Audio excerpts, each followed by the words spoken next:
Kill over a bitch, but let a rat keep his wife. Rick Ross, ROZAY, he been lying about everything. We know he was the correctional officer / police / where my badge at. We know this. And I know why 1090 Jake on Rick Ross bumper. Because he just kept saying white boy, white boy, white boy. What is 1090 Jake? A white boy. And officer and dealing with correctional officers. Wow. Fake niggas get taped up and sent back. Use a fake nigga, you makes up a good act. Now I know you. I think it's fair to say I know you now. Was Rick Ross in his lifetime a corrections officer? Rick Ross done did it all to get money. I done did it all except set dudes up, put dudes behind bars, and that's what's important to me. Pictures turn up of you online, right? Or a person that looks like you online who's working as a correctional officer. Is that or is that not Rick Ross in those pictures? That was me in the photos. I'm the truth when your truths just pretend. I hear lies in every one of your lines with no flow or mind. Magnified times 5. You lost, I'm Ross. Now bullets are flying in hip hop as back-to-back disses are being dropped and shots keep getting fired. At this point, it seems like Drake versus everybody, but one person in particular is standing out. Rick Ross would drop an immediate response to Drake's diss, but that isn't what's got my attention. Ross would keep dissing through Instagram and referring to Drake as a white boy as if that's an insult. Well, now you got a white boy's attention. Apparently everybody forgot the biggest boss of Miami, the hustler who knew Pablo and Noriega, the man who thinks he's Big Meech, Larry Hoover. Everybody forgot he was a fucking CO. Lead the way! Now this isn't new news. Back in 2008, pictures would be released of Ross in uniform, and he'd speak exclusively with all hip-hop stating, "My life is 100% real. These online hackers putting a picture of my face when I was a teenager in high school on other people's body. If this shit was real, don't you think they would have more specifics, like dates and everything?" So a then 32-year-old Ross claimed the pic was photoshopped, his kingpin lifestyle was real, and there was no proof behind the CO allegations. Well, a media website by the name of The Smoking Gun would send in a public records request receiving 86 pages from the Florida Department of Corrections about Officer Ricky's short career. A photo of William Roberts, aka Rick Ross's state of Florida application, would state he received his diploma from Miami Carroll City High and went on to Albany State University to study criminal justice. On his supplementary application, he'd state his nickname was Big East and denied knowing anyone in prison, along with never working in prison or in law enforcement. Now with every new recruit, the Department of Corrections wants to know how willing you are to complete your correctional duties. Ross would check off he's willing to work rotating shifts, carry a firearm, and work with violent inmates, homosexuals, etc. He'd also state he's willing to shoot an inmate who's attempting to escape, body search a male or female inmate, and write an incident report. In 1995, Ross would take an oath of loyalty to support the Constitution and would receive a letter stating he's now officially a correctional officer trainee at the South Florida Reception Center. 5 months later, it was now 1996, and Ross would receive an award for completing 540 hours of basic training. Ross was now an official corrections officer and can be seen taking a picture at his graduation ceremony. 4 months later, he'd receive a certificate of appreciation for perfect attendance from the same woman he can be seen shaking hands with at his ceremony. But eventually, all good things must come to an end. And in June of 1997, Ricky ROZAY sent in a resignation letter and officially left the force. But like I said, this isn't new news. This came out back in 2008, and 50 Cent started calling Ross Officer Ricky in 2009. That same year, Rick Ross would admit to XXL it was in fact him in the pictures. He'd state, "Me not answering or addressing that situation has nothing to do with my career. I've accomplished enough and I've made enough money for me to be good. Yes, it was me in those pictures, but I'ma tell you this. Me taking that job, I was doing my job. You understand what I mean?" He'd continue on saying the stuff he talks about is real, the dope is real, and the gun talk is official. But fans would forever speculate, when exactly was Rick Ross in the streets serving bricks?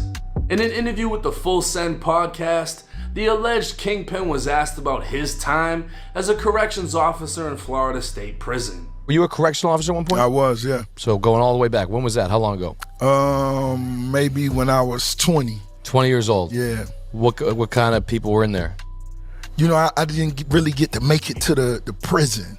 Because you got to go through training and all that, and I didn't last long. Right. I may have lasted 4 months. Right. Before they said, yeah, I was a little tardy. Now, Ross claimed he only worked the job for 4 months and never made it to a real prison because he didn't even complete training from being tardy so much. But this is the same Ross that received a certificate of appreciation for never missing a day. He'd work as a CO for 18 months at the South Florida Reception Center in Miami. This was the first stop for any inmate entering the prison system from Miami, Broward, Palm Beach, or any other neighboring counties. This was very much prison, and the South Florida Reception Center has repeatedly made the news, like when 4 COs were arrested for beating an elderly inmate to death, or when 11 inmates died from COVID. But still, Rick Ross got a pass because even if he never sold drugs a day in his life, the music sounded good enough to forget it. So why still lie about your old job? And if you weren't flipping bricks in between criminal justice class and football practice, when did it happen? Apparently in 2008, the same year the pictures were released, Rick Ross was arrested on gun and marijuana charges.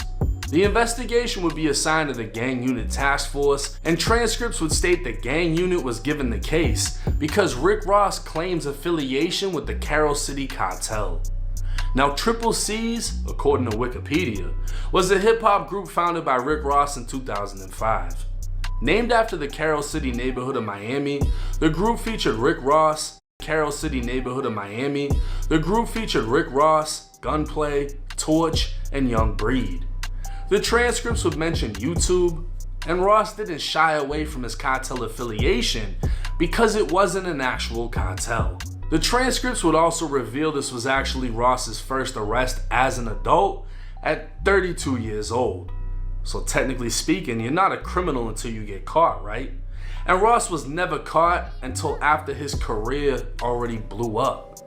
Aside from marijuana, Ross wouldn't be arrested for anything serious until 2017, when him and his former security guard kidnapped a landscaper by forcing him into a room and pistol whipping him. Ross would plea out to lesser charges as a first-time offender, and the charges would be removed from his criminal history after paying all fines and completing probation. So maybe Ross was just too smart to get caught with any bricks. Going back to his interview, Ross would state he got his job in corrections after his big homie got in trouble and suggested it. What made you want to do that? One of my big homies had just got in trouble, and a lot of things were going on, and he just suggested it. You fuck with it or no? I didn't. Anything you gotta really do, and you fucking running and jogging and all of that shit, man. The big homie Ross was referring to is none other than Kenneth Boobie Williams. Boobie was the leader of the Boobie Boys, an infamous murderous drug gang that terrorized Miami in the 90s. Law enforcement officials would state they built a drug empire that smuggled 5 tons and $85 million worth of cocaine across 25 Florida cities and 12 states from 1990 to 1998. The gang was blamed for 35 murders, and when they were all indicted, the shootings and murder rate literally dropped in 4 of Miami's worst neighborhoods. According to a Street Stories article, the Boobie Boys reached national attention through Rick Ross, who rose to fame in hip-hop's cocaine era, when everybody was rapping about cocaine and selling it. He'd introduced the world to Miami's underworld by wearing a Boobie Boys t-shirt, naming members in his songs, and speaking of them in multiple interviews. When I talk about yayo, when I talk about streets, body counts, that's where I really come from, you know what I'm saying?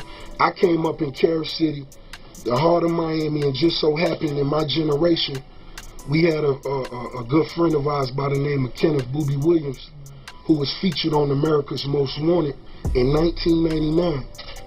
You understand? And he was accused for over 200 homicides and running an $80 million enterprise.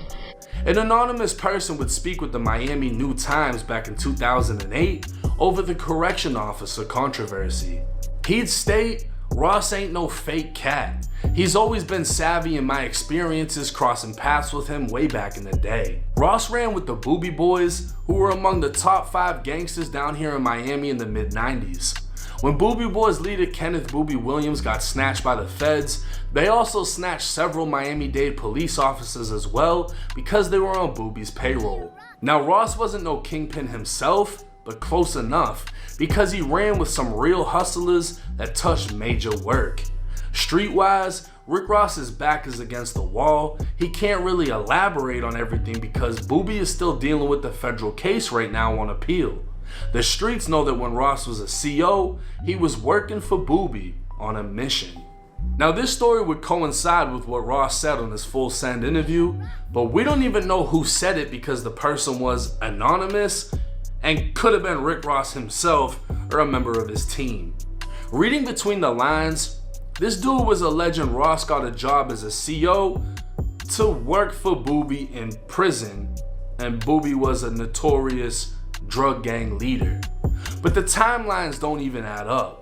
Ross started working in prison in 95 and resigned in 97, the same year some of the Boobie Boys got locked up. Then the feds indicted 15 of them in 1999. Ross's so-called big homie never even made it to Florida State Prison. It would end up in the feds, meaning Ross never came across him while working in state prison. Another anonymous person claiming to be the baby mother of one of the Boobie Boys stated Ross was never a Boobie Boy, and never a dope boy either. Everyone connected to Kenneth Boobie Williams was arrested, and Ross only went to high school with some of the members. She would claim Boobie was an inmate at the South Florida Reception Center before going to prison when he recognized Rick Ross and thought he'd be beneficial. But even her story doesn't make sense, as Boobie doesn't show up in the Florida Department of Corrections offender search. So yet again, another story that can't be proven by another anonymous source. Whether or not Ross promoted the Boobie Boys to give himself a more street appearance, Ross would skyrocket into stardom and rise to legendary status in the state of Florida. Because of that, nobody really gives a fuck if Ross's whole persona was fake because he still made it. But apparently Ross does because he responded to me on Instagram. Now I made a post about him lying over how much time he actually did working in prison, and he'd respond in a series of Instagram posts stating I'm a rat. He'd show my mugshot in one post and in another a statement. The statement would read, the suspect, Cherry, made several spontaneous statements. He stated that the gun was in his friend Alex's room inside the closet under the green shirt. He stated that he was shooting the gun in the middle of the street and that he is sorry. He stated he found it in a vacant house that he was using to piss in. He saw a shiny object and reached down and found the gun. Now Rick Ross would at me, putting multiple rat emojis while adding Drake saying, "White boy, who next?" He'd then make another post writing the same thing. Now since Ross added me, I now had the ability to DM him, so I sent him a voice message back. "Oh yeah, you played, Officer Ricky, you played." I saved my homie people from getting jammed up before they went inside the house and found that gun and took them off Section 8. I blew that pistol, that was my case. You played though. I ain't wake up and put a badge on, you did. Now whoever decided to send that to Ross didn't send him the other 25 pages detailing what actually took place and how I admitted I fired the gun and the gun was mine to keep anyone else from being charged. Ross would make another post to Instagram, once again mentioning me. You got your minions. What's the other white boy name? 1090. He looked like a fucking wet little whale flapping. Shut up. Mind your business, peon. Man, apologize. Truth is, me and Drake have no ties and have never spoke, but he'd follow me on the gram shortly after Ross's little tirade. I myself was surprised Ross was so quick to respond to his CO past, as he's changed the story so many times and added new twists, alleging he was pushing weight in prison. But apparently it still strikes a nerve almost a decade later to see himself in that uniform. And like I told Officer Ricky, he's the one that decided to wake up and put on a badge. I know you know Noriega. The real Noriega. Oh shit, Ricky's friends outside. You hit him? There they go. Oh man, Ricky's crew. He said he got a $2 million crew in New York City. He was talking about the NYPD. Now I know, like y'all know, everybody got favorites, and it seems that once you reach a certain level of superstardom or money, nobody really gives a fuck anymore about what used to be or what never happened. Nobody's gonna care if you never sold dope. Nobody's gonna care if you whatever, because you already made it, right? Fake it till you make it.